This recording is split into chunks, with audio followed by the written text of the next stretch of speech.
Yeah, now we're live. Hey, folks. We're good. We're good. Hi, folks. CJ Adams here, Captain Greg DeBrol. I know we came live the other day about our clamming escapade, and like we said, that's what we do on our days off. And as a matter of fact, Captain Greg, don't put it down. No. Show the camera what you're doing. I'm eating a clam. So when we go clamming, we don't just throw them back in the river. We actually do something with them. And we have a contest to see who makes the best ones. Yeah, we should do that. We should invite some people down. We should have a clam off. We're planning on having a clam off. Who makes the best stuffed clam? We already know who does, but we just want to verify it. Yeah, we can't tell you who does because that'd be giving it away. Yeah, no. Not even close. Anyways, like we said, Greg's having a clam. That's what we do on our days off, and we enjoy doing it. This time of year, we're not fishing that much. That's why we're doing these Talkin Tackle videos and or some fish videos. We're going to be talking about a lot of people. To begin with, a couple of things. A guy texted us last week, and we didn't answer it. He wanted to know if that was really Marty Hall from the Hartford Whalers Fishing. It certainly was. It was definitely Marty Hall. Yes, Marty fishes with us quite a bit, and that was the real McCoy there. You know, was there another one too about? We get so much. That's Roman got back operated today with Dr. Doherty. Want to say hello to Roman. Wish you well. Yep. Hope you get better soon. So we want to pass. He does that a good along. job. Yep. Before we get started, we are going to be doing a raffle or giveaway every single week from tonight here on out every Thursday, and it's Dexter knives. Okay. Yeah, here it is right here. We're going to be giving away this Dexter knife. You know, if you're going to buy a fishing knife, if it's not a Dexter, it's not a knife. So we're going to be giving this away. We'll tell it. That'll come. Glenn, can you got a good shot of it? Blends into Greg's sweatshirt. Yeah, so let's get it on mine. Dexter Russell, giving away a knife every seminar we do here from here on out, every Thursday night. And this is the trick. You got to give the right answer. What's the question? We're not going to tell them the question yet. Okay, we're not going to. That's at the end. We'll tell you at the end. Okay. Anyhow, a lot of people ask us, and you know, everything we talk about on here, this is our opinion to begin with. You can talk to somebody else and you get another opinion. But we've been doing it, or I've been doing it a long time. He's been doing it for a while. And what we try to share with you is what knowledge that we have to hopefully help you out. But again, it's our opinion. To go talk to somebody else. We're privileged tonight to have Dale from the Fisherman Magazine behind us there. You don't Dale, have to thank you turn for around. coming. Yeah.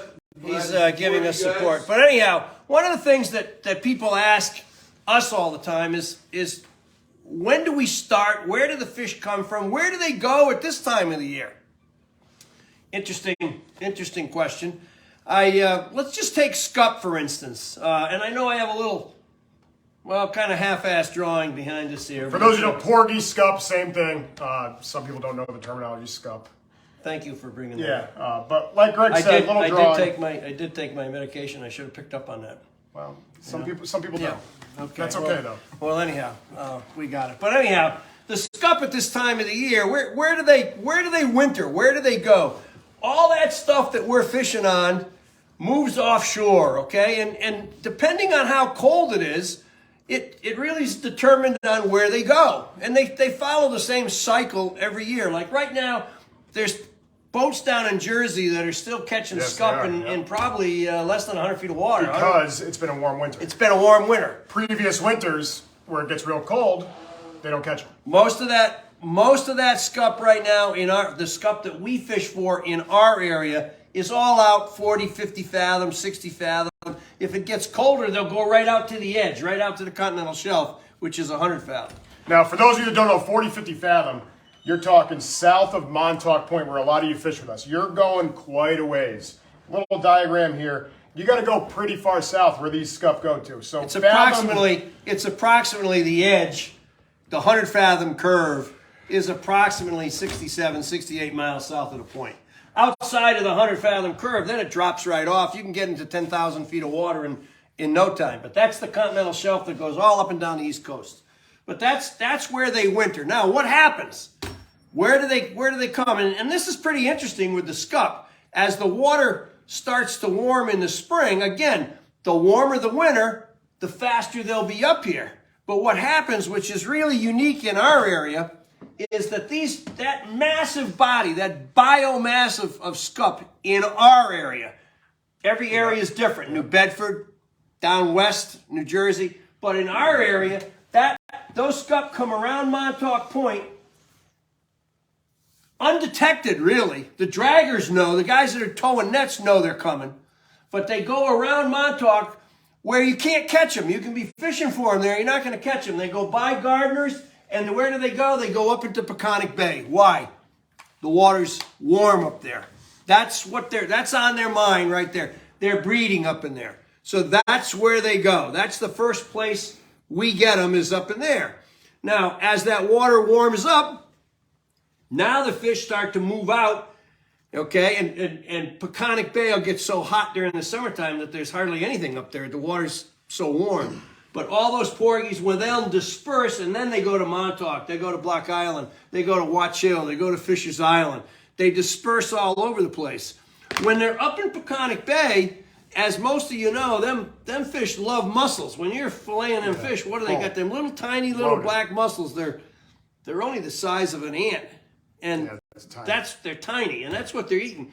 There's no mussels up in Peconic Bay. They're eating whatever up there. Grass, shrimp, and little microscopic stuff. Not to mention they're spawning too. They're spawning. They come up to that sandy bottom. They come up to that muddy sandy bottom to spawn up there. And like I said, when it warms up, then they move out and disperse everywhere, you know. Also, not to mention, once that water starts to warm, then you get the other fish that migrate, the bluefish. The bluefish. Or the striped bass. Once that water hits a certain temperature, they come up. They also push the porgies out of here. Once they start seeing the bluefish, they scatter the piles as well. So it's always a temperature degree. That's what's the difference between water temperature runs the whole thing. Whenever, I will tell you a tip as far as I'm concerned, whenever you see a body of fish, like let's take bluefish, you're talking about bluefish. When you see a big body of fish that come up into our area earlier than they should be, and I've seen bluefish up in Peconic Bay in the end of April, no problem. Whenever you see a big body of fish come into an area earlier than they normally, it's normally because there's a big body of them behind them pushing them up biologically. They have to eat. So they don't really want to go in that cold water up around here, but they're pushed up because they're forced into it because of food. So when you see a lot of fish come early, you can generally say, wow, there's going to be a nice pile of them behind. By the same token, if you see them come late, then it's the opposite. Then you're not going to get as many. And we've had years of abundance in the race. The race this year was dynamite, you know, for bluefish. One of the better years we've seen in a long time. You know, striped bass, the same thing with the striped bass. Everybody's, you know, loves to go bass fishing. Those bass, a lot of those fish in our area here, and you know it's separate. It's separate separate species, but separate runs of fish. Like the fish at Block Island, we didn't see it all in a race. The race this year was all them nice legal size fish, those 28, 30-inch fish. A lot of you guys caught them. A lot of you guys caught them. Where out at Block Island, they're all big slobs. It's a different run of fish, and they're migrating a little bit different. A lot of the bass in our area go up the Connecticut River. They go up the Housatonic. They go up the Hudson. They go up the Thames River, and that's where they winter, and then they slowly come out as that water temperature gets right. They come out into the Sound and all over the place, you know? This year's a funny year, obviously. Obviously, some winters previous, they've been colder. This one's obviously on the warmer side, and like we say when we go clamming, the amount of life that we see clamming in the river right now. The little flounder. There's flounder. So many there's little bait flounder. Fish, there's green crabs. There's mantis shrimp. There's the amount of life right now in our area, which normally isn't here because of the water temperature. It's crazy to see what we're standing on when we're clamming. Yeah. Now that doesn't mean February and March doesn't get cold, and these fish, like Greg says, where they start or end up, maybe they might move further south. You don't know that until we get a little further into winter. But as of right now, it's the same thing. You know, another species of fish that's interesting to talk about, blackfish. Blackfishing is becoming so popular. I mean, my God, 30 years ago, there was only a handful of boats that were doing it all fall. Now it's probably the most popular thing going. The blackfish in our area, let me just say something about that. the blackfish in our area, where do they go at this time of the year? And why do I know that? Or why do we think we know that? All the blackfish in our area, the deep water off of Fisher's Island, like Wilderness, Sure. You've got 250, 300 feet of water with all that bottom. A lot of those fish come down there and they winter down there. And when the season starts, as that water warms up, those fish migrate up to Race Rock, the south shore of Fisher's Island, Watch Hill, Plum Island. There's so much deep water in the Sound. Now, how do we know that? Well, one of my dear friends, George Main's a lobsterman. And when we were lobstering in the spring, we'd pull up pots that had been there all winter long in 250, 300 feet of water. And you'd have 6, 8 blackfish in them. Well, the stuff is down there. Those places I'm talking about are untouched by rod and reel fishermen, you and me. It's deep water. There's a lot of current. You'd have a hard time fishing in that deep water. But that's kind of the supply chain, so to speak, that supports the shallow water of Fisher's Island, Race Rock, Fisher's Island Sound, Plum Island, and everything. So that's where those fish are right now. They just move off, In general, most species, like I said, our opinion, in general, most species, whether it's blackfish, a porgy, striped bass, bluefish, they move off in the deeper water as winter comes, and they migrate as the water temperature rises. How's that clam? It's very good. You can't get enough of them. But I love them. We'd like to tell everybody this because a lot of people don't understand. Like Greg says, we could be fishing at Montauk Point one day, not get a bite. The very next day you go there, boom, you got them. I've been at Race Rock. One of the most amazing things, besides watching these things come around undetected, is I can remember going to Race Rock where we'd been catching them porgies all along. And you go there one day in October, you turn the machine on, you don't see them, and you don't catch them. And I'm not talking a couple of hundred fish. I'm talking a biomass. A biomass, millions, not hundreds of thousands, millions. And how they can move in one night from where they were at Race Rock, and they're gone. And it's amazing. It really that's is. It's over. Now, Race Rock is not, compared to what it was 6, 8, 10 years ago, Race Rock is nowhere as good on the scup as it was, and I think it's because of the mussel bloom.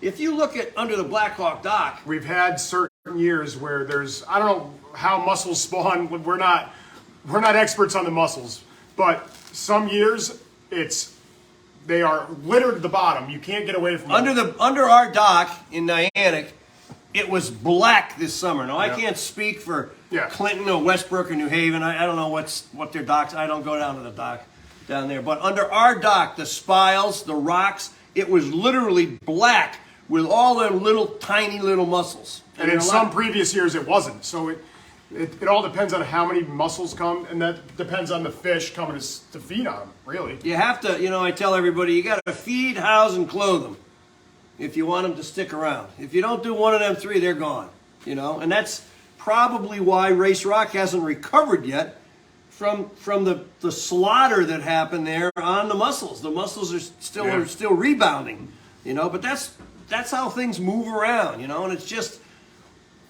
this whole fishing business is not hard. I know some people think it's sophisticated. Believe me, it's not hard.